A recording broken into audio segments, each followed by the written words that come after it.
Hello, my name is Jess, I'm a librarian. I am currently in the middle of planning a lesson on evaluating sources, and I was looking for an example to use with the students, and I came up with this one, and I really wanted to share it with the wider world because it made me quite angry looking at it and thinking about the implications it could have. I do suffer from anxiety myself. I have done in the past. I've had depression in the past, and I am quite an anxious person at times. It can be something that really does affect people's lives in ways that aren't positive for them. I know a lot of people who don't feel positive quite a lot of the time. So when I see titles like this from The Guardian on the 21st on Saturday, how anxiety scrambles your brain and makes it hard to learn. And I read this piece, which is about how going to university can make you more anxious, and it gives some tips from various doctors on how to deal with the anxiety, which are quite good actually, reading the tips. But reading this article, it gives some examples of students who are worriers, feel that their anxiety is getting worse as they go to university, and it relies heavily on a study of UK undergraduates. So this one here, a study of UK undergraduates that finds that some 20% are troubled by a clinically significant level of anxiety by the middle of their second year of university. Now, my time at university actually was probably one of the less stressful times of my life. Certainly I was considerably less anxious than I was afterwards, but I think if I was reading an article like this now, it would make me seriously consider my options as to if that would be something, going to university would be something that I could do, because I would be scared that it would make me more unwell.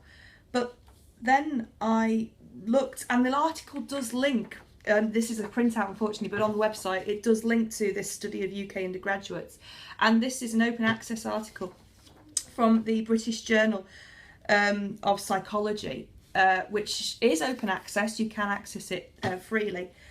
Quite a lot of that journal isn't open access, but this article you could. So I had a look at the UK study that it's referring to. This is from a study looking at the relationship of depression and anxiety to life stress and achievement in students. And it's by Bernice Andrews and John M. Wilding.